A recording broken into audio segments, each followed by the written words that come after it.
Me comentan cuando puedan ver la pantalla. Ya se está viendo.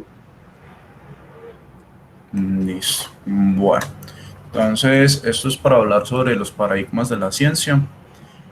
Respecto a los paradigmas de la ciencia, pues todavía no voy a introducir como nada. Quiero primero como que entendamos unos conceptos. De paso les pido el favor si van siendo las 4 para que me indiquen en ese momento, porque no tengo forma de ver el reloj por la presentación en pantalla completa. Entonces, paradigmas de la ciencia, dos palabras específicas acá, paradigma y ciencia. De pronto paradigma puede ser un poco menos común, entonces me gustaría primero comenzar como escuchando ustedes que han entendido o si han escuchado antes la palabra paradigma y qué entienden por ella. Hacia donde tengo entendido, paradigma es como una creencia inculcada en la, comu- en la comunidad, pues que en la que encuentra, es como una verdad absoluta que todo el mundo cree, aunque no necesariamente tiene que ser real. Simplemente es como cuando la gente dice que cuando las nubes oscurecen, pues va a llover o así, a veces no va a llover, a veces se quedan oscuras y ya, o así, pues, tipo de hechos que uno dice que por esto va a pasar esto o así. En este momento no me sé ningún ejemplo, pero cuando me lo acuerde ya le digo. Eso. Por ejemplo, alguien más, como complementando esa idea, alguien más nos quiere dar como ejemplos con esa definición que nos aportan o una definición adicional.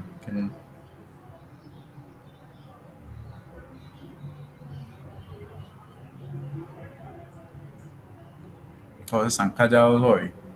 Bueno, entonces, Yo efectivamente, creo, bueno, yo creo que un paradigma de la sociedad es el de la típica abuelita, que si usted camina descalzo calorado, pues como que se va a torcer, o que si se baña calorado también, pues eso es como un paradigma que yo veo en las abuelitas y abuelitos de los que veo en la sociedad. listo. Bueno, efectivamente el tema de paradigmas obedece más a un tema de creencias o de construcciones que uno toma como una base para algo, ¿cierto? Podemos remitirnos incluso a la definición que nos da la Real Academia de la Lengua Española. La palabra paradigma pues tiene varias definiciones, pero en particular la definición que aplica para este contexto es la que tenemos ahí subrayada y que corresponde a una teoría o conjunto de teorías cuyo núcleo central se acepta sin cuestionar, ojo acá pues a este punto importante, se acepta sin cuestionar y que suministra la base y modelo para resolver problemas y avanzar en el conocimiento. En general, pues el uso de paradigma no es simplemente un uso específico como de teoría científica, sino que también puede extenderse más al tipo de situaciones que nos planteaban ahorita, como incluso del saber popular, ¿cierto? Y teniendo claro, es más como el segundo aspecto, es que son este tipo de construcciones o creencias que no se cuestionan, con las cuales resolvemos algo. ¿Alguien iba a intervenir ahí, que escuche como algo? Sí, es que yo creo que estás compartiendo la pantalla. Porque O eso sea, o sea, porque no está, ya hice, porque se está viendo todavía la primera diapositiva. no, Ya, ya. entonces No, yo ya veo la que sigue. Yo ya veo como la tercera. La que dice paradigma, paradigma del tal. Ya no alcanzo a leer ahí. Listo, pero entonces, ¿cómo está la situación de todos con eso? Es para saber. Porque Ahora incluso lo yo, estoy viendo, es la de las definiciones. listo. Pero ya estaba, ya estaba cuando yo dije la mención a la Real Academia. No, no estaba. Estaba la primera diapositiva. Bueno, entonces de pronto yo también tengo problemas o es problemas de red. Bueno, entonces igual ahí la estamos viendo. Vamos a ver si funciona así sin tenerlo en modo completo. ¿Qué es lo que tenemos acá? Entonces, justamente se corresponde a ese conjunto de teorías base que vamos a usar. Y no necesariamente tiene que ser una correspondencia a una teoría científica para este caso. Bueno, hay otra cosa importante acá y es que además de hablar de paradigma, estamos hablando de que se trata también de ciencia. Y con el tema de ciencia también debemos entender primero es cuál es el concepto de ciencia para poder hablar también de lo que pasa entonces con los paradigmas de la ciencia y de los paradigmas científicos. ¿Qué es ciencia?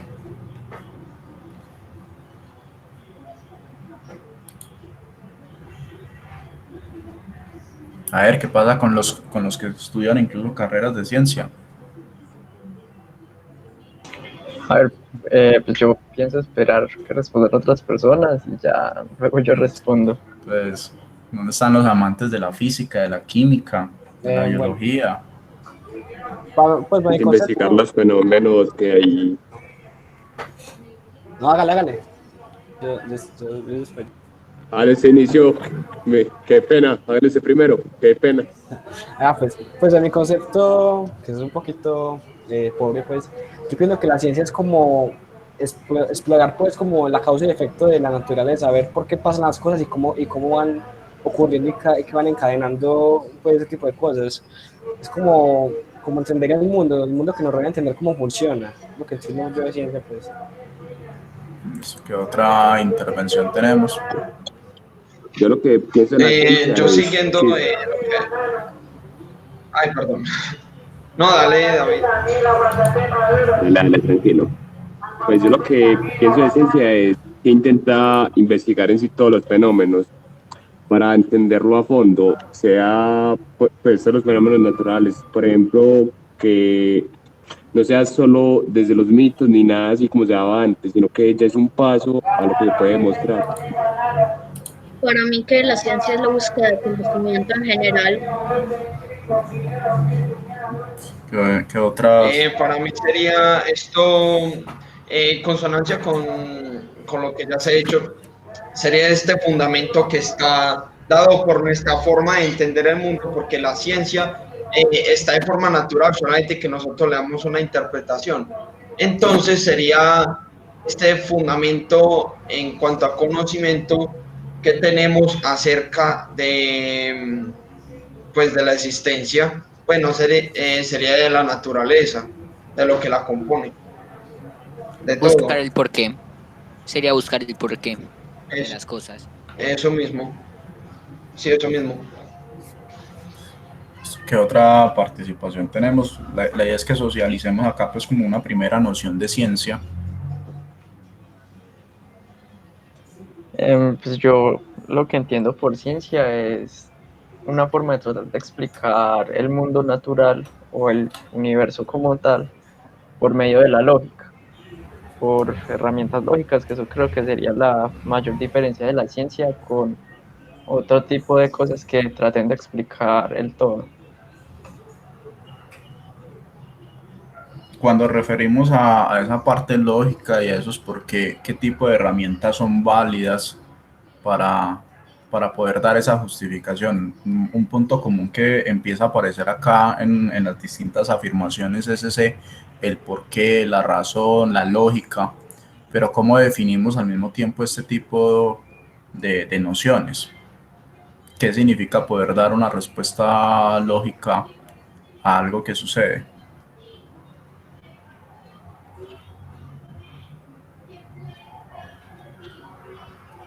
Muchachos, la idea es que esta sea más conversación, mucho más de discusión, como de escuchar sus ideas alrededor de esto.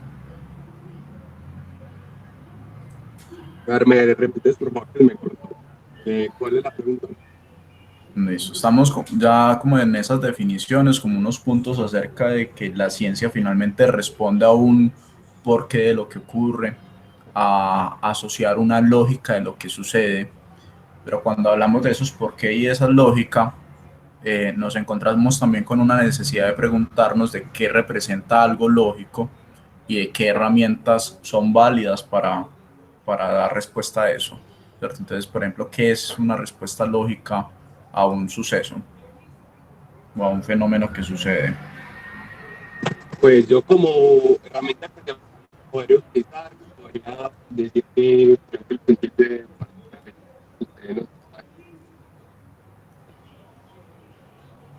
Hola, no, yo no te escuché. ¿Los demás lo pueden escuchar bien? Se está No. cortando mucho. Ajá. Pues yo diría que más o menos como herramienta para medir podría ser como la posibilidad de que más que todo para ver cuándo no puede fallar, qué tal va a fallar. La verdad no pude escuchar. Puedes complementar por el chat y desde ahí vemos la respuesta. Y mientras alguien más nos puede ir dando su apreciación también por audio.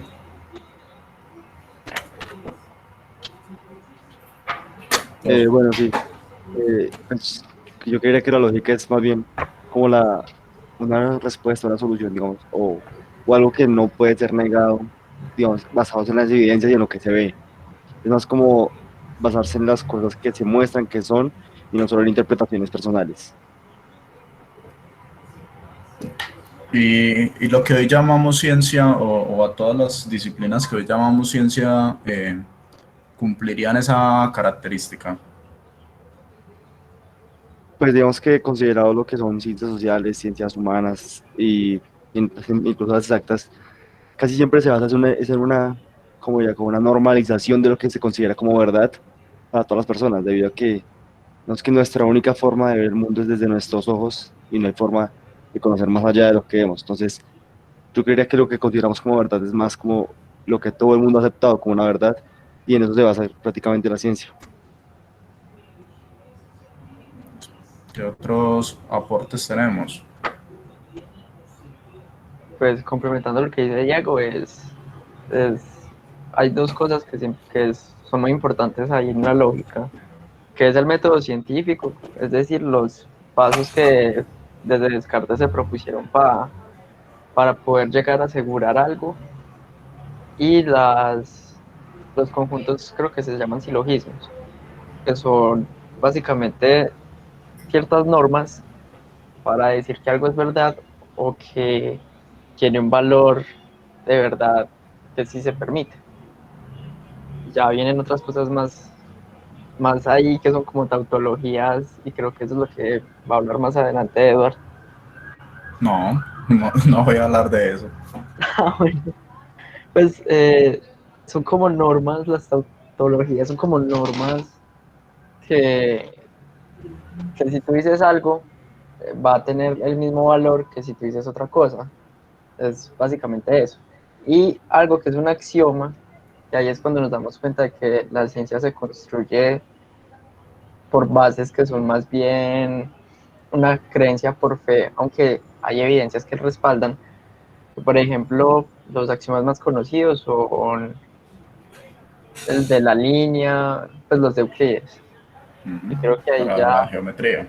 ajá, los de la geometría euclidiana. Creo que ahí es cuando uno se da cuenta como, bueno, en el planeta sí, o en geometría plana, pues sí funciona lo de la línea recta, lo del punto, pero no podemos aseverar eso en todo el resto del universo.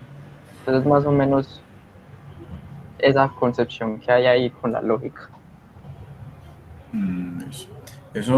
Estas últimas menciones es importante retomarlas y considerar algo. Por eso la pregunta que yo hacía ahorita, si todas las ciencias cumplían con este tipo de definiciones. Y es porque cuando vamos justamente, como Diego refería, a ciencias humanas y ciencias sociales, vemos que allí normalmente el basarse en la evidencia, si bien sigue siendo un punto importante, las evidencias también llevan a algo, y es que normalmente no hay un consenso sobre las cosas. Digamos que el nivel de consenso o de incertidumbre que es avalado cuando hacemos una teoría, planteamos una explicación a un fenómeno, es muy distinto, ¿cierto? Si vamos a las ciencias naturales, normalmente el nivel de incertidumbre que se espera frente a la explicación que damos de un fenómeno es un nivel de incertidumbre bastante bajo. Entonces, normalmente hablar de un 10% en las incertidumbres o en los errores puede ser un margen que puede estar llevando a casi que lo que uno está diciendo no corresponde a la realidad. Sin embargo, en disciplinas como la psicología, ¿cierto? Las hipótesis sociológicas también, poder incluso hablar de que es válido para un 60% de los casos. O sea, estamos hablando de que la incertidumbre o el error puede estar en el 40%. Poder hablar de cómo se comporta la mayoría ya le da un carácter de una hipótesis que tiene utilidad y que puede servir para explicar fenómenos. Sin embargo, observamos que realmente muchos casos quedarían por fuera de lo que da razón a ese planteamiento. Entonces ahí es donde pueden aparecer eventualmente elementos no lógicos o choques entre las hipótesis en ese tipo de disciplinas. Hay algo adicional y es también en qué momento algo se empieza a considerar ciencia, ¿cierto? Porque si vamos ya entonces a esas definiciones y aquí nos apoyamos nuevamente en la Real Academia, me dicen si pueden ver la diapositiva. Yo aquí acabé de cambiar de diapositiva. Se sigue viendo la de paradigma.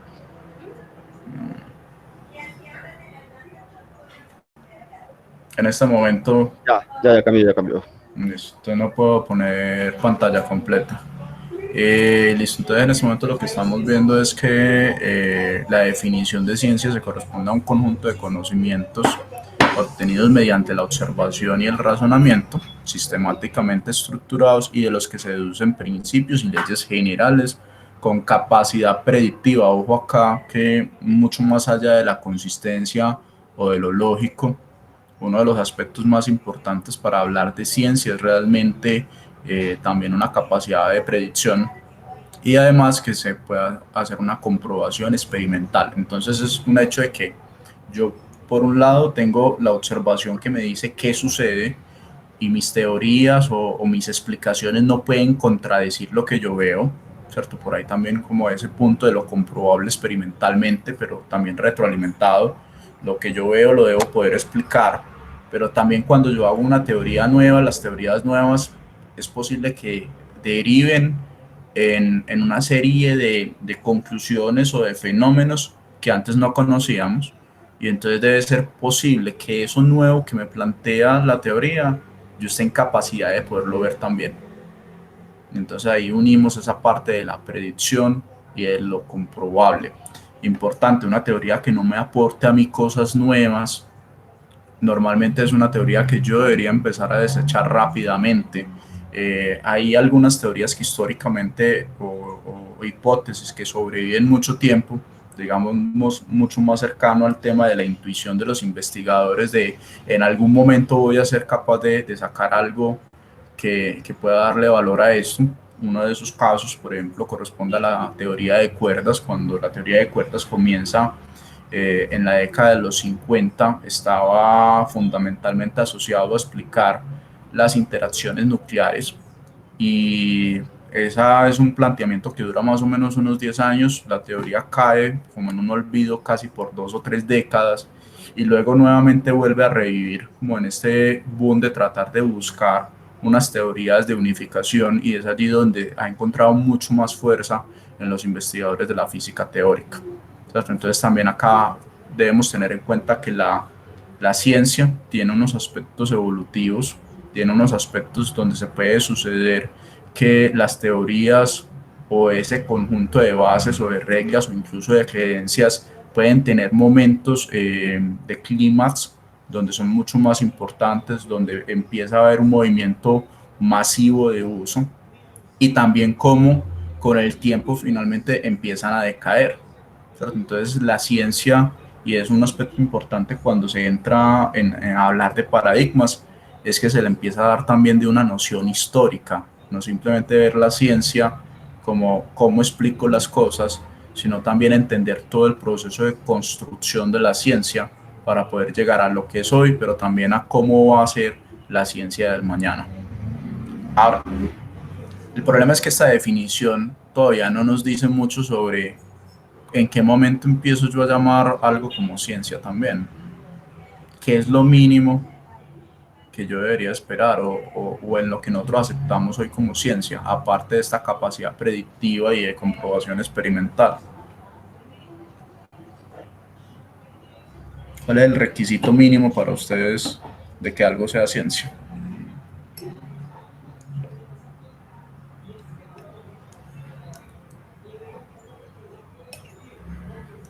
duda, ¿me escuchan? Sí. Danos un momento para pensar, por fin. Listo. Entonces hagamos unos El segundos de departamento silencio. La ciencia es ciencia cuando uno quiere encontrar el porqué y se pone a trabajar para encontrar el porqué. Con la simple pregunta ya es ciencia. Y con el simple Pero querer saber el porqué. la ciencia no tiene que tener tampoco un porqué, sino también como un objetivo. Porque, pues, no necesariamente uno hace algo para saber cómo funciona y no para llegar a algo, para poder tener alguna cosa que lo ayude a uno. Esto es importante, debe haber un objetivo claro bueno, objetivo no, objeto propiamente, ¿cierto? Un objeto de estudio. Eso es algo adicional que, por ejemplo, con la definición de la RAE no queda muy claro, pero cuando hablamos de la ciencia como una disciplina, lo que distingue una disciplina científica es su objeto de estudio. Entonces, importante, debe haber un objeto de estudio claro. ¿Qué otra cosa vemos adicional a lo que nos aporta la definición que debería tener? O empecemos a conversar un poco de algunas disciplinas específicas, incluso molestando con Nicolás sobre las posibles preguntas de Nicolás. Molestábamos temprano ayer que una pregunta de Nicolás iba a ser si la astronomía era ciencia. ¿En qué momento se vuelve la astronomía una ciencia o qué es lo que hace la astronomía una ciencia? ¿Cierto? ¿Cuál es el objeto de estudio de la astronomía? Te responde Santiago. Edward, no, que ya casi son las 4. Listo, sí. Respetemos entonces esta pausa. Tomando, ya son las 4:12. ¿Cuál es la idea? Entonces, sigamos con esta definición para entender la astronomía como ciencia, ¿cierto? Aplicable a otras disciplinas. Entonces, objeto de estudio de la astronomía. Bueno, entonces para la definición la voy a dar yo y si algo Diego también me complementa. Porque Diego también está estudiando conmigo, que consta. Igual esto es válido para todos. O sea, todos acá, esto es un grupo de astronomía, todos deberíamos tener claro también un objeto de estudio de la astronomía. Sí, igual sería bacano escuchar primero qué piensan los demás y ya luego por último eso. Es más, hay aquí presentes. ¿Qué pensamos entonces? ¿Cuál es el objeto de estudio de la astronomía? Hola, yo quiero aportar. Claro. Bueno, como el mismo nombre lo dice, son los astros, más que todo como el comportamiento y pues el estudio en general de ellos, también lo que los rodea, pues sí, en sí los astros. Listo. ¿Quién más? ¿Qué estudia la astronomía? ¿Cuál es su objeto de estudio? Sí, todo el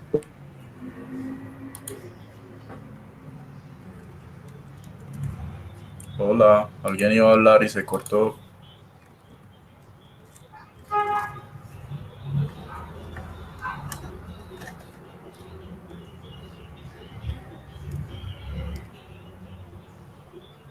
Hola.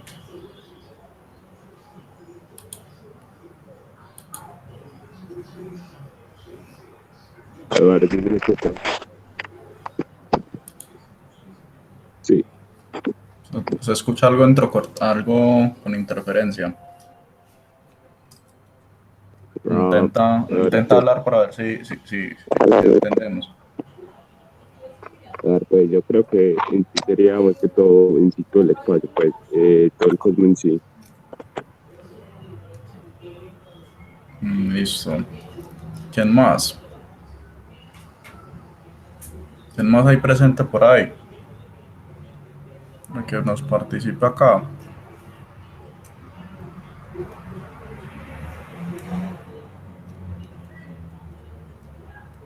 Santiago, Diego.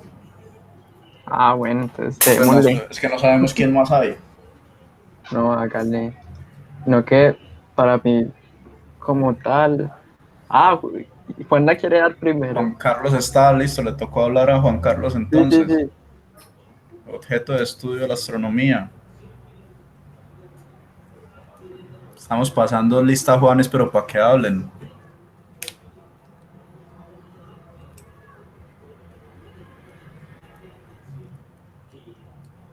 Juan.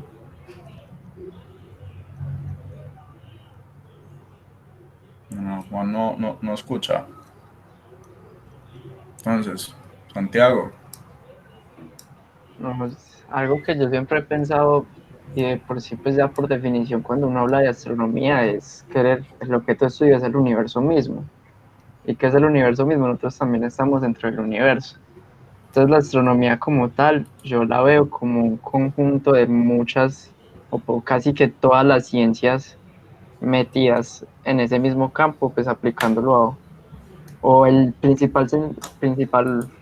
la principal motivación es aplicar todo ese conocimiento de todas las ciencias en algo que no sea del planeta Tierra, ya aplicarlo al resto de cosas del universo.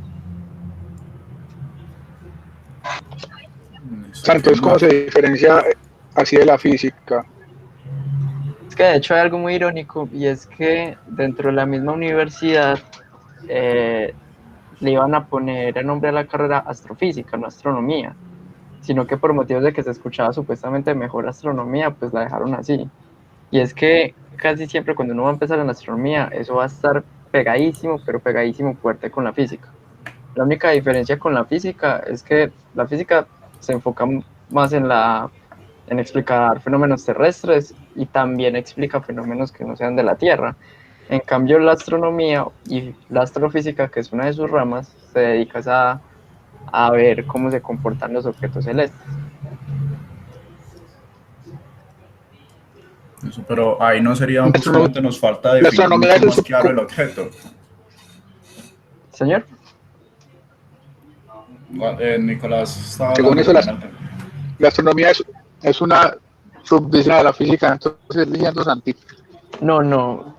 De hecho, como estaba diciendo al principio, es que la astronomía mezcla todas las ciencias. Entonces, si usted coge y ve las ramas de la astronomía, está la astrofísica, la astrobiología, y está, ¿cuál es que era la otra? Y la astropsicología. De hecho, mira que Manuela también aplica mucho eso con lo de los astronautas. Entonces, pues, la astronomía es simplemente enfocar las ciencias a algo que no sea del planeta Tierra y estudiar objetos que no sean así. Pero las matemáticas no se dedican necesariamente a estudiar la Tierra, aunque no estoy diciendo que la matemática sea ciencia tampoco, pero... No, ya te iba a decir algo al respecto, porque esa es otra discusión justamente respecto a la matemática. La cuestión es que si estás dando definición de estudiar algo que no sea eso, estás diciendo que cualquier cosa es astronomía también. Eso te escuchó un poquito cortado. Pues estás diciendo que la astronomía es algo que está algo herente a la ciencia, pues como cualquier cosa entra ahí. Pues. Es que si, pues, por ejemplo, bueno, la antropología no estudia la raza.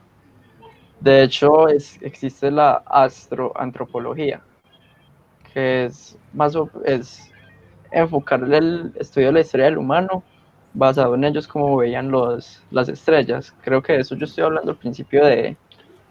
Sin embargo, ahí hay que tener un cuidado y es cuál es la definición del objeto de estudio. Y no porque el nombre diga algo, asocia a la disciplina como parte de una ciencia. Es decir, que exista algo que sea la antropología, la etnoastronomía o cosas así, no hacen que eso en sí mismo sean ramas de la astronomía, que tienen una posible relación, sí, incluso etimológicamente realmente es como toca ver el hecho de los nombres, ¿cierto? Que hablemos de una etnoastronomía no hace referencia a que haya una rama de la astronomía que se llame etnoastronomía, sino que desde la formación o los elementos que hay dentro es más bien el estudio étnico asociado a alguna comprensión de los astros, pero el objeto de estudio ahí ya cambió, ¿cierto? Cuando estábamos hablando de astronomía y ustedes en lo primero que hubo de aproximación mencionaban era los objetos celestes realmente, ¿cierto? Los astros. cuando pasamos, por ejemplo, a la parte de etnoastronomía, ya el objeto de estudio no son los astros. ¿Qué es lo que se está estudiando realmente en la etnoastronomía? ¿Quién es el objeto en sí? El humano. ¿Cómo ve el humano las estrellas con el tiempo? Cierto, pero entonces mira que el objeto de estudio ahí cambió, entonces ya deja de ser una disciplina de la astronomía. Epa. Porque ser una disciplina implicaría eso más una subcategoría del objeto de estudio. O una percepción de cómo va a dar la explicación de ese objeto de estudio. Sin embargo, acá el objeto de estudio cambió por completo, o sea, no sale de una ramificación, sino que de hecho viene de otro. Comprendo. Sino que, bueno, uno de mis puntos es que uno puede relacionar la astronomía con absolutamente casi, o sea, un montón de cosas. Pero sí, o sea, el principal objeto de estudio de la astronomía son todos los objetos celestes. Eso, sí, Ok. es un punto importante separarlo. Eso. Pero y el comentario pues que hace Nicolás al respecto, ¿cierto? Es importante porque justamente la separación de disciplinas ya no sería tan clara cuando se hace mención a que una disciplina independiente contiene a otra, ¿cierto? Distinto y sería como el otro punto de discusión acá importante es si realmente es que pertenece o la incluye o si es que usa sus métodos.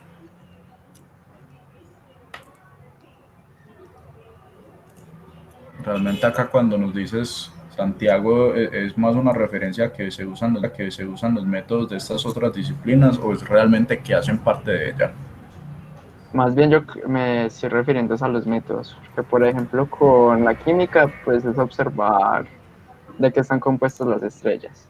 Con la astrofísica nos podemos referir a trayectorias, cosas de ese estilo. A la astrobiología, y en esa sí es un poquito más interesante, y es que es meter conocimientos que ya tenemos acá de biología, tirando mucho a la bioquímica, el cómo se puede desarrollar la vida fuera del planeta Tierra. ¿Y eso lo hace una disciplina de la astronomía o sería más bien de la biología? Eso sí es interesante. Pues yo siempre lo he visto como si fuera una disciplina de la astronomía. Pero ahí si alguien... Sí, hay muchos callados, sí. Si alguien más tiene opiniones, hay muchos callados.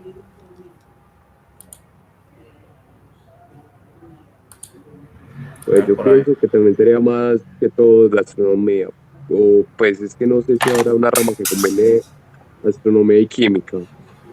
Porque no me acuerdo cómo es el experimento que hizo la vez pasada, que era que se trata de simular los gases que había al inicio de la Tierra con cargas eléctricas. Y empezaban a dar, no me acuerdo si eran las proteínas o de qué están compuestas las proteínas que se daban después de estas descargas. Ya que yo creo que sería más que todo una rama de la astronomía.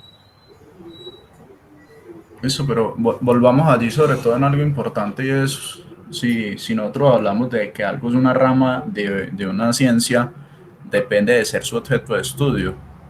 El objeto de estudio acá es la vida o es los astros. La vida en los astros. ¿Y cuál es el principal? O sea, ¿cuál es una característica del otro? ¿Cierto? O sea, ¿cuál es el objetivo? ¿Cuál es como si lo pensamos así, ¿cuál debería ser el sustantivo y cuál es el adjetivo? ¿Cuál es el principal? Sí, ahí con lo que vos estás diciendo, lo principal es la vida.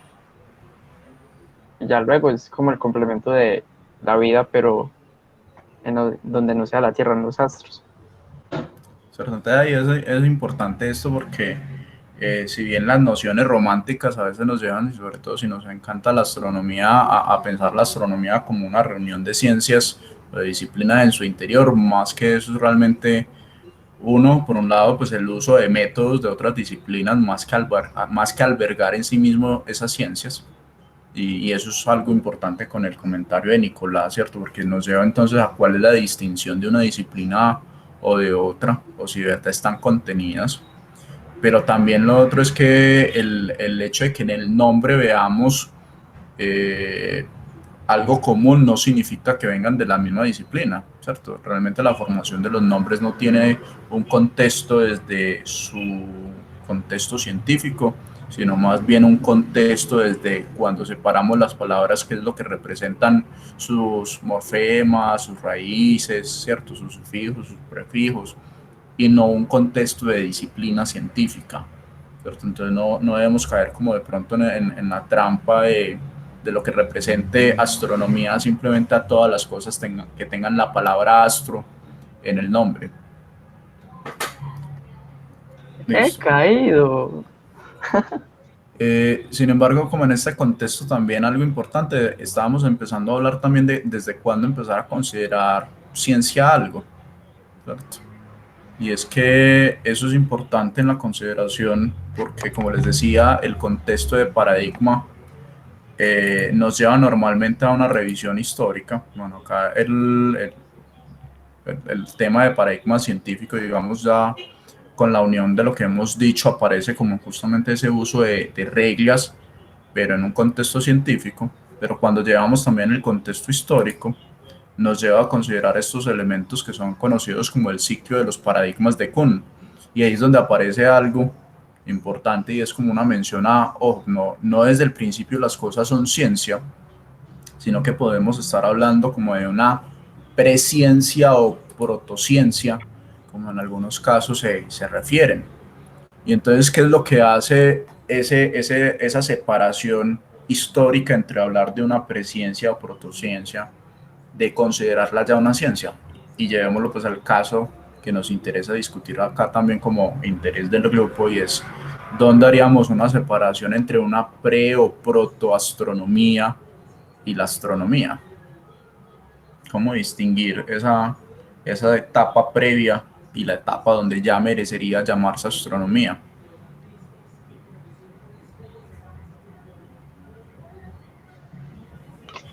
Y podemos tomar la pregunta por, suponiendo que se llama astronomía, ¿cuándo se le dio la carrera de ciencia? Es una discusión que digamos permanentemente. ¿Qué? Es que hubo un poquito de interferencia, te escuché una parte pero no toda. Pues que pregunta que es parecida, aunque no es la misma, porque probablemente astronomía se ha llamado mucho tiempo. Si la pregunta también va a ser qué momento se le da la categoría de científico a la astronomía. Y obviamente esperamos que los astrónomos nos digan que son los indicados para hablar al respecto. Pero sí, porque fíjate que igual esto ha pasado pues con disciplinas, pues digamos que ese carácter cambia con digamos, la transición entre química y química, por ejemplo, o en filosofía natural y física. Y entonces también cuando le da ese carácter científico a la astronomía. Sí. Efectivamente parte de ese volverse ciencia, pues coincido pues como con el punto de equivalencia de la pregunta de Nicolás, como en ese carácter científico de la disciplina. Y bueno, aprovechando la dirección que da Nicolás, ¿qué opinan los astrónomos? Pero también igual, en general, los participantes acá, igual a todos nos gusta la astronomía acá. ¿Dónde aparece ese carácter científico de la astronomía? No, y es importante que los otros participen, pues porque yo hace más de un año yo también era alguien aficionado a la astronomía, entonces somos casi iguales en eso todos nosotros. Ya hice la afición, Santi. Ya voy a ser profesional, Me faltan como 8 años, pero sí se puede. Entonces, ¿cómo notamos esa diferencia?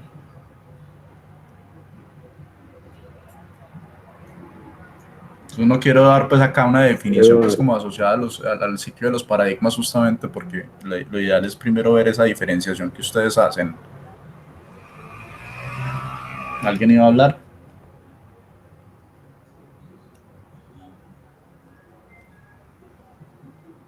Pues de verdad digo que más que todo, o sea, cuando se podría ya demostrar, pues cuando se evalúan ideas que chocarían con lo que se está tratando, pues con el objeto de experimentación. Eso.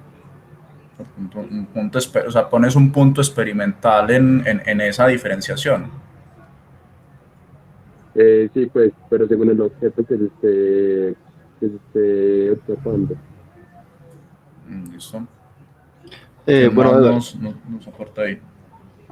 bueno, pues yo creo que también que una parte que diferencia la preciencia, la ciencia, como ya en el caso de la alquimia a la química, es cuando ya lo que se quiere ver ciencia deja ese carácter como, bueno, lo que era también la astrología, quita ese carácter en sí como religioso, como astral, digamos, o sea, como fuera de lo puntual, y se vuelve una cosa solamente que pueda ser demostrable. O sea, que ya no se junte con creencias ni con religiones, sino que sea una cosa solamente basada en lo que se ve y en lo que se puede como ser parte del mundo en sí. Eso, ahí yo pongo una pregunta también en medio de esta discusión, y es entonces el concepto de protociencia o presciencia como queda aquí planteado también es muy cercano entonces a la pseudociencia. O sea, no planteas una diferenciación entre la pseudociencia y la protociencia. Bueno, es que digamos que ¿qué estamos tomando como una protociencia? O sea, ¿qué podemos considerar protociencia? Es que ahí es precisamente donde está orientada en este momento, pues como un poco la pregunta. El tema es lo siguiente, ¿cierto? O sea, no, ser una ciencia no implica necesariamente algo sobre si tiene cosas pseudocientíficas o no en sus inicios, ¿cierto? Digamos que acá, es que no quiero dar la definición de Kuhn todavía porque ya oriento o sesgo pues, lo que quería frente a esta participación, y es más notar el hecho del carácter de lo que representa ser algo científico. Y yo creo que lo más parecido a dar la idea de lo que es esta definición es más bien se los planteo al revés. ¿Qué significa ser no científico? Si algo es no científico, implica necesariamente pseudociencia. Yo ahí creo que tengo como una idea de qué es lo que es la protociencia.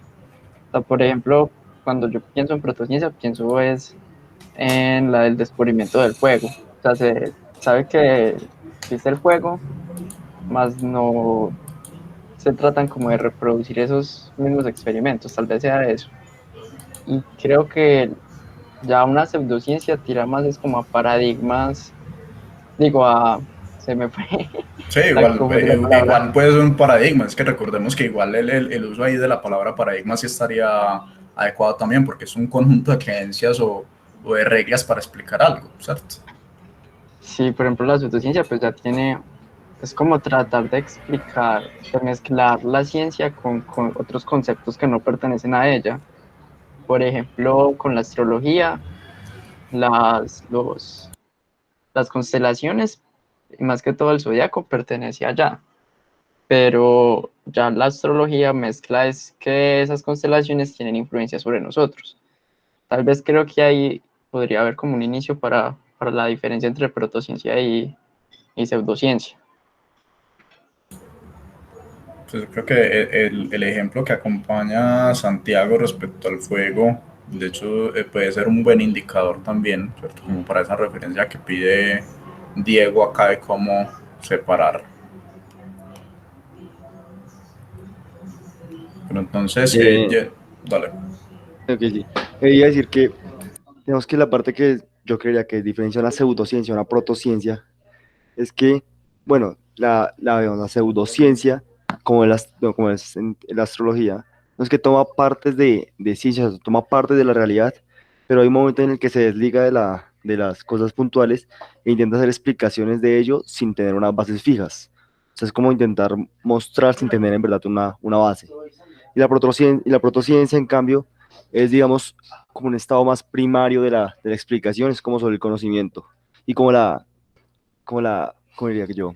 Como la búsqueda, pero no es una búsqueda sistemática, no es una búsqueda formalizada, sino es solo el descubrimiento por sí mismo. Eso, y esa aproximación pues es una aproximación bastante buena, ¿cierto? O sea, el carácter de protociencia igual sigue teniendo como el mismo objeto que la ciencia, ¿cierto? O sea, finalmente tenemos un objeto de estudio, queremos llegar a una explicación, ¿cierto? Pero entonces es importante el punto que acota Diego frente a más un carácter primario, como algo muy básico, ¿cierto? No necesariamente sistemático, y de pronto ahí empieza a orientarse mucho a la pregunta que nos hace Nicolás sobre el carácter de lo científico, ¿cierto? Es que también cuando pasamos a ese carácter de ciencia empieza a aparecer mucho lo sistemático en el proceso de investigación, cosa que en las protociencias no necesariamente es el factor común. Pues, hay muchas personas por ahí conectadas, pero pocos hablando.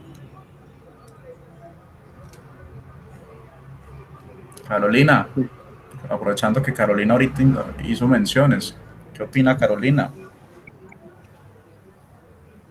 No sé bien, Edward, porque es que no sé la verdad qué decir, en serio, estoy como medio confundida un poco. ¿Qué nos aporta David?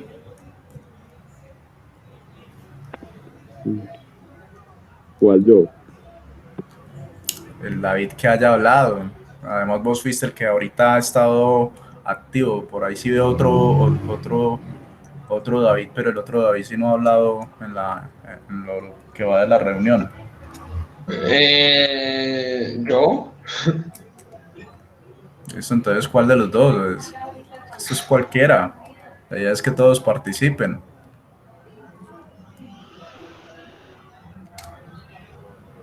Estamos en el punto de distinguir protociencia de ciencia. Pues ahí me dejaste como que un poquitico corchado porque pues no sé mucho lo que es una protociencia. De hecho, no he escuchado casi nunca ese término. Entonces Yo me quedo pienso que como sí. perdido con eso. Yo pienso que en sí la protociencia sería antes de que se empiece a desarrollar la ciencia como tal, pues sus orígenes, antes de conocerse como en sí la propia ciencia. Y Más ese que punto nada de como que es propia ciencia, cuando dices esa propia ciencia, ¿qué es? O sea, ¿cómo distinguir ese paso?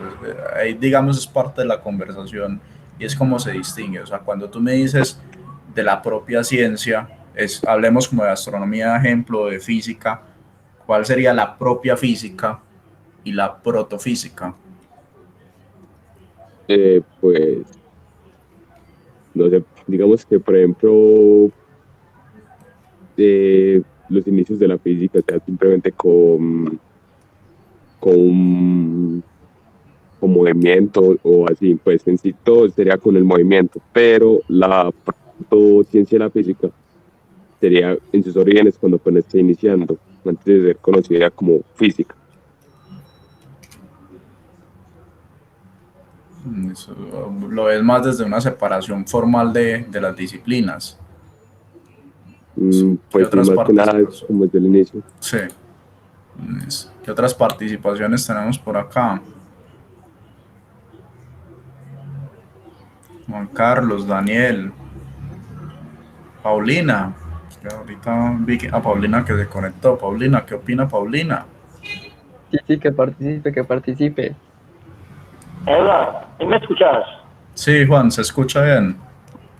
Es que tengo problemas con el micrófono, es cuando quiero anular mi micrófono, anulo la presentación tuya. O sea, ¿siempre sucede eso o es que aquí buscando encontré eso, que tuve que anular la presentación tuya para que me abriera el micrófono? ¿O es que tú lo tienes bloqueado desde allá? No sé, Juan. De hecho, yo no puedo silenciar a nadie. A mí no me deja silenciar. No, bueno, dale, ya no puedo ver la presentación, pero ya me ha ido algunos entradas, que es lo importante. A ver, entonces, yo diría que la ciencia está presente en todas las ramas del conocimiento, mientras que la protociencia,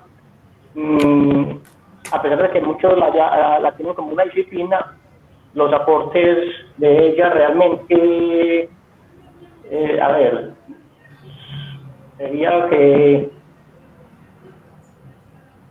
yo cómo lo denominaría ahí. No lograría ser denominada ciencia porque realmente en ella, digamos, tendrá que haber mucho más consenso entre los científicos, cosas así por el estilo, no sé. Yo realmente no entiendo muy bien esa parte. Listo. ¿Quién más por acá? A ver, Santiago estaba motivando a Paulina.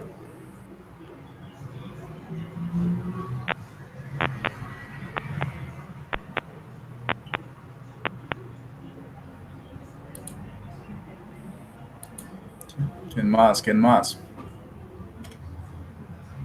Bueno, entonces hablemos un poco de lo que plantea aquí Kuhn justamente, y es que en esta diferenciación presciencia o protociencia respecto a lo que se hace como ciencia normal, uno de los elementos importantes ya salió aquí en medio de esta conversación, ¿cierto? Y tiene que ver con esa búsqueda sistemática de las respuestas, y cosa que se carece en la protociencia. No tenemos todavía definido un método. Acá es donde de pronto para muchos, pero también entra en discusión, y perfectamente se puede seguir una discusión más adelante, es el rol que juega el método científico justamente en la definición de la ciencia. Para muchos el momento en donde una disciplina pasa a ese estadio de protociencia a convertirse en una ciencia o ciencia normal, como lo vemos manifestado acá, es su adopción del método científico, ¿cierto? La adopción de una técnica sistemática, y de hecho normalmente es la visión positivista que se da a la clasificación de las ciencias, y por eso podemos hablar incluso de cosas como que la biología y la psicología sean de hecho ciencias recientes, y no porque antes no hubiera un estudio o una disciplina que tuviera como objeto de estudio, por ejemplo, la vida, en el caso de la biología, o el entendimiento de la mente humana en el caso de la psicología, sino porque no había la adopción sistemática para esa revisión, ¿cierto? Entonces, por ejemplo, hay unos hitos importantes en la psicología y en la biología cuando se convierten oficialmente en ciencias pues en todo este trazado histórico de la ciencia, y es, por ejemplo, en el caso de la psicología, la fundación del primer laboratorio de psicología. Eso ocurre por allá entre 1890 y 1910, pues es alrededor del 1900, no recuerdo el año exacto, y eso es lo que marca el surgimiento de la psicología como una ciencia formalmente. Y en el caso de la biología, recordamos un poco cómo los estudios alrededor del ADN, el descubrimiento de hecho del ADN, es como el hito importante que marca la biología como ciencia en la década de los 50. Entonces, uno de los primeros aspectos acá es justamente la adopción de un método sistemático para la búsqueda de la respuesta o de la explicación del fenómeno. Sin embargo, la definición de Kuhn va más allá, y abre un poco más la discusión al hecho de que justamente no tiene que ser el método científico, sino que realmente lo plantea más desde la revisión de sus avances. Cuando se habla de la protociencia en el ciclo que nos plantea Kuhn, es más una noción es aquella disciplina que en esa búsqueda de la explicación a los fenómenos no logra unos avances significativos. Entonces ahí es donde podríamos ver cosas como la que proponía ahorita Santiago, y asociándolo como por ejemplo al tema del fuego, y que aún habiendo descubierto el fuego, no se planteara cómo reproducir el fuego, entenderlo como tal, sino que de pronto son disciplinas que pueden caer más en un aspecto mucho más práctico, mucho más empírico realmente, y eso llevaría también a un escenario posible de protociencia, ¿cierto? No necesariamente la adopción método científico, sino también el hecho de cómo se mide el avance que haya tenido la disciplina frente al objeto que definió. Cuando ya hacemos ese paso pre o protociencias a ciencia normal, otro de los elementos que empieza a suceder históricamente es algo que se llama como el desplazamiento del modelo. Este desplazamiento del modelo hace parte de las revoluciones científicas, y es entender que la forma como concebimos hoy la explicación de un fenómeno no es la explicación final, no es la explicación última, no es la verdad absoluta, sino que existe la posibilidad de que surja un nuevo paradigma que entre en competencia. Entonces ahí es donde vemos, por ejemplo, plantear la mecánica de Newton, que domina varios siglos, y después cómo va apareciendo también las propuestas relativistas, las propuestas de la mecánica cuántica, y empiezan a chocar en algunas explicaciones y provocamos es que poco a poco la explicación a un cierto fenómeno, la ciencia que concebíamos normal, que todo el mundo aceptaba, entonces eso acá, ¿cierto? Otra vez la definición de paradigma, lo que todo el mundo aceptaba sin cuestionar, cada vez empieza a reducir su aceptación en pro de otro nuevo modelo. Entonces aquí es donde entran estas nuevas teorías o ciencias a competir, y cuando esa competencia empieza a tomar un punto de climas donde haya una división muy clara entre varios frentes de aceptación de las teorías, es donde pasamos a lo que Kuhn denomina como la crisis del modelo, ¿cierto? O sea, ya no es simplemente que empieza a notarse una reducción de la aceptación, sino que empezamos como el otro modelo es dominante para la explicación. Acá perfectamente yendo a los paradigmas que pueden ser un poco más empíricos o incluso cuando lo combinamos con pseudociencias, ¿cierto? También como en la noción que daba un poco de Diego para separar unas cosas de la ciencia normal, eso en sí mismo son paradigmas también, es la crisis que provoca que haya mucha aceptación de una forma o un conjunto de creencias de ver y que éstas entran en competencia por igual. Finalmente, esa crisis de modelo es algo que puede tener una duración en el tiempo importante, pero que una de las cosas que debe finalmente producirse en esta evolución histórica es que se da un tema de revolución. Sí, o sea, finalmente en esa competencia uno de los modelos demuestra tener una ventaja sobre el otro y se da finalmente el espaldarazo a que la comunidad sigue este modelo. Hay modelos que pueden pasar por un fenómeno donde entran en esa competencia, pero finalmente vuelven y desaparecen, dejando el modelo que inicialmente era dominante, pero digamos, los periodos de revolución científica que nosotros reconocemos tratan más a que estas crisis normalmente se resuelven en favor del modelo nuevo, que digamos su aceptación o lograr llegar a esa etapa de crisis es porque no solamente explicaba lo mismo, sino porque además lograba llevarnos a cosas nuevas, y eso normalmente es lo que lleva a la competencia fuerte. Entonces normalmente llegar a la etapa de crisis normalmente nos va a llevar necesariamente a que los siguientes dos pasos que vemos en el ciclo de Kuhn deban producirse, y es ese modelo, esa revolución del modelo y finalmente un cambio de paradigma. Este tema de cambio de paradigma tiene que ver con lo siguiente: cuando yo paso a esta etapa de revolución, su carácter de novedad con el tiempo empieza a perderse. Entonces va a ser como el hecho, sí, es la teoría nueva, ¿cierto? La nueva revolución, pero finalmente la aceptación empieza a ser mayoritaria y finalmente es aceptada por la totalidad de la comunidad, convirtiéndose en el nuevo paradigma científico para una cierta explicación. Cuando llega a este punto, es que el paradigma ahora ya aceptado por todos se vuelve en la nueva ciencia normal, en la nueva ciencia, ¿cierto? Entonces vemos cómo esto vuelve y se cierra. ¿Por qué? Porque así como la teoría anterior tuvo una teoría que le compitió, esta que ahora toma su lugar va a encontrarse también nuevamente una competencia. Aquí podemos empezar a poner cosas como que pongamos primero la visión newtoniana del mundo, después cómo llega la relatividad como un nuevo paradigma, y cuando la relatividad se vuelve como en la aceptación de lo que debería ser la explicación de muchos de los fenómenos de la física, aparece luego la mecánica cuántica también a luchar contra ella, ¿cierto? Entonces miramos ahí cómo lo que sucede acá es que esto queda en un fenómeno cíclico. Esa etapa de presciencia solamente aparecería en el surgimiento de la disciplina, y ya después lo que sucede acá es el plazo de paradigmas para la explicación de ese objeto de estudio con el que empezó la protociencia o presciencia. ¿Hay algún comentario que quieran hacer como con esta parte cíclica que vemos de cómo evolucionan los paradigmas científicos?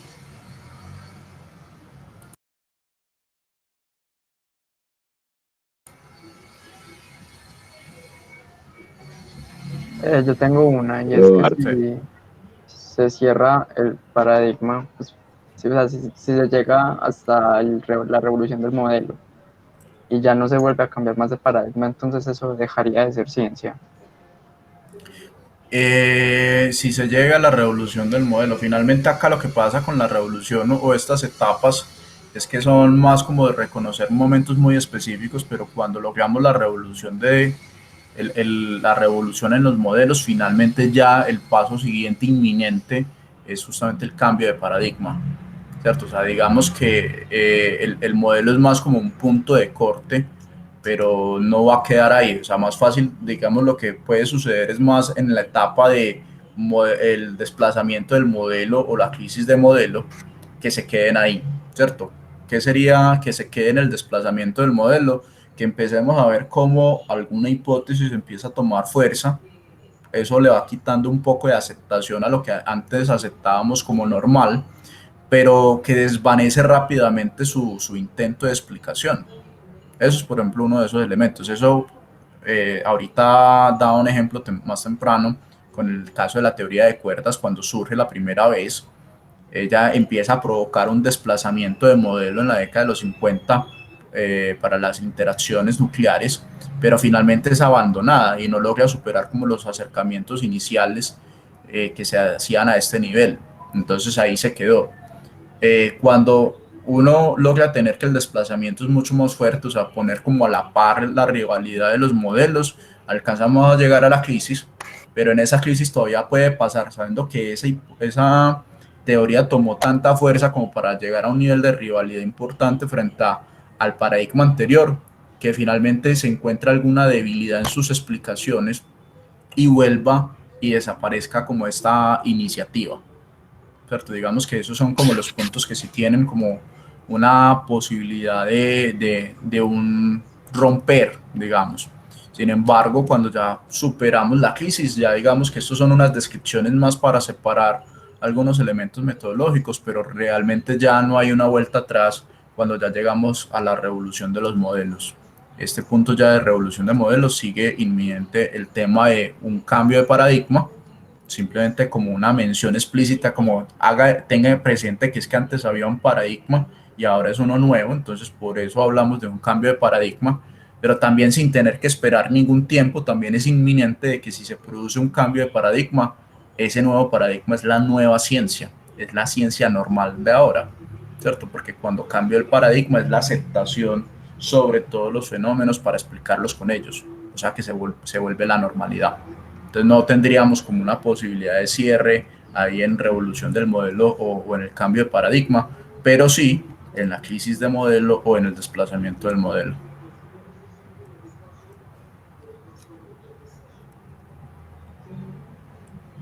Listo. Bueno. También tenemos entonces, cuando tenemos ese ciclo de los paradigmas y seguimos como en el aspecto científico, hay que entender también que no solamente se trata de los paradigmas de la ciencia, viendo las disciplinas separadas, en donde justamente esos paradigmas serían justamente las teorías que se proponen, sino que dentro de la ciencia también tenemos unas formas de ver cómo se hacen los descubrimientos en la ciencia. Eso también lleva entonces a que se marcan unos paradigmas sobre el descubrimiento científico. Entonces, si nos vamos otra vez como hacia la parte de las protociencias, sin importar la disciplina, empezamos a encontrar como los primeros acercamientos a descubrir algo eran acercamientos experimentales, acercamientos empíricos, y entonces decimos acá que un paradigma o una forma de llevar el descubrimiento era a través de la experimentación. ¿Cierto? Usted proponía un experimento o hacía una observación, ¿cierto? Por ejemplo, en el caso de la protoastronomía, estamos hablando mucho más de eso, ¿cierto? De que su paradigma de descubrimiento es la observación más que el experimento en sí. Y este es el que domina buena parte de la historia de la mayor parte de disciplinas. Sin embargo, en la medida que vamos evolucionando aparecen unos elementos adicionales, por eso también le pregunto ahorita de qué era ese hecho de decir como las respuestas lógicas a un fenómeno, porque nuestro primer acercamiento en la ciencia no era la lógica o los modelos, sino justamente la experiencia. Entonces cuando llegamos a la lógica, digamos que eso es un acercamiento mucho más moderno de cómo hacer el descubrimiento, y es donde empieza a apoyarse fuertemente de la matemática, de los modelos conceptuales, y es donde aparecen las que llamaríamos como las ciencias teóricas, ¿cierto? La ciencia pasa de un estadio empírico como primer paradigma a una ciencia teórica, en donde justamente esta ciencia teórica domina ya hablando del último milenio para acá, o de hecho podríamos decir mucho menos, los últimos 500 o 400 años, donde aparecen las herramientas justamente que nos da Newton, nos da Leibniz, el cálculo, las leyes de movimiento, ¿cierto? Y cómo poco a poco estas aproximaciones, además numéricas, empiezan a extenderse a otras disciplinas para poder decir qué es lo que podría pasar eventualmente en el futuro como consecuencia de un proceso, ahí sí como decía Santiago inicialmente, más de carácter lógico o racional. Lo que sucede con este paradigma de las ciencias teóricas es que empiezan a surgir limitaciones en la medida que la complejidad de los fenómenos aumenta, ¿cierto? Entonces empieza uno a encontrarse cosas como ¿cuáles? Es que esto solamente funciona si suponemos que las cosas son esferas, que son cuadrados, que son planos, ¿cierto? Pero ¿qué pasa si nos proponemos que las formas o el tipo de análisis debe ser mucho más elaborado? Como listo, no tome un cilindro con palitos, sino que tome la verdadera forma de un ser humano. Entonces, cuando empezamos a complicar el tipo de elementos que deseamos analizar, ahí es donde el paradigma teórico deja de funcionar bien y necesita asistirse de un nuevo conjunto de herramientas. Ese conjunto de herramientas es que cuando aparecen los computadores en la década de los 40, uno de sus usos inmediatos justamente fue el apoyo al desarrollo científico. Entonces acá encontramos que el tercer paradigma del descubrimiento científico es un paradigma computacional. Pero aunque aparece este tercer paradigma, también aparece un tema de discusión cuando los historiadores de la ciencia revisan esto, y es que no es muy claro tampoco si el paradigma computacional, y lo mismo aplica para el cuarto paradigma, si son realmente paradigmas. ¿Por qué? Porque finalmente el paradigma computacional no existe por sí mismo sin recurrir al paradigma teórico. Entonces vemos cómo el paradigma computacional se vuelve más en una herramienta para suplir las necesidades o dificultades que tiene el paradigma teórico. Pero, por ejemplo, alguien puede hacer a mano lo que hace el paradigma computacional, solo que se va a demorar muchísimo. Entonces, digamos que pasa una noción en donde hay un cambio mucho más notorio en una herramienta para asistir a un elemento anterior. Este paradigma, entonces, como les cuento, aparece sobre la década de los 40. ¿Qué empieza a suceder también acá? En la medida que hacemos simulaciones, y como ya les digo, las simulaciones dependen de que igual teníamos una teoría, hay algunos elementos que empezamos a encontrarnos donde no tenemos teoría. Sin embargo, sí tenemos muy buenas observaciones y muy buenos experimentos, pero experimentos y observaciones que no llevaron a conclusiones de forma inmediata, ¿cierto? Tenemos montones de datos, entonces, en donde lo que podría suceder en este momento es que el tipo de patrones que se esconden allí son tan complejos que por eso no ha sido posible desde ese paradigma tradicional experimental poder llegar a una respuesta. Entonces ahí es donde, hablando pues de tiempos mucho más modernos, estamos hablando probablemente solamente de la última década, surge lo que se denomina por muchos historiadores científicos el cuarto paradigma, que tiene que ver más con el desarrollo de descubrimientos científicos con base a los datos. Si yo tengo una gran cantidad de información, yo puedo analizar esa información buscando posibles patrones que sean reproducibles. Y cuando encuentre un patrón que se repite mucho en los datos que ya tengo, ver si ese mismo patrón cuando lo aplico a algo del futuro vuelve a aparecer.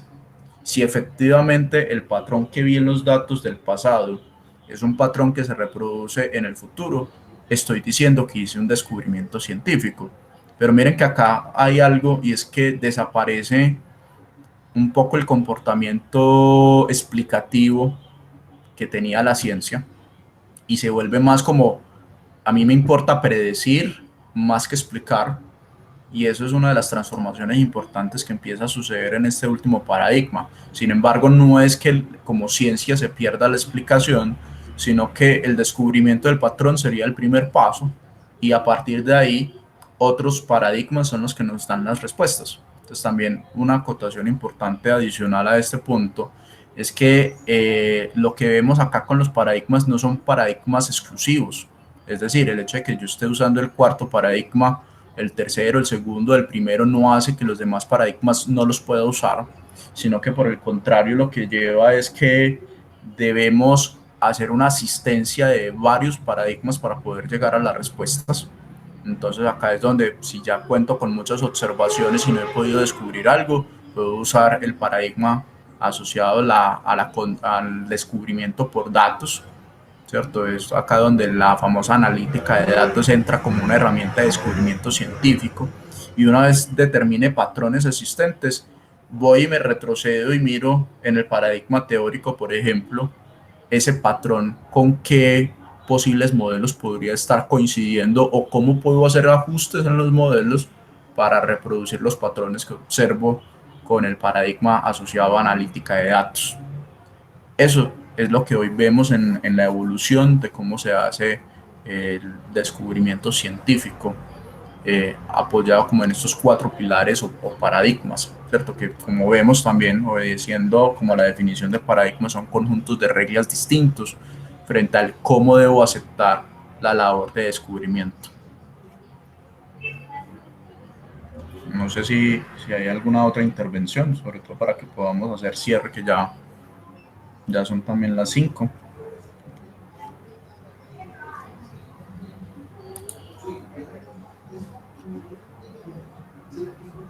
Aló. Hola.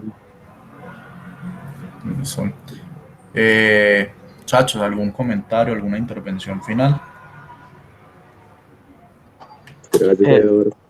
Sí, estuvo súper bacana la presentación sobre los paradigmas. Estuvo muy buena. Muchas gracias.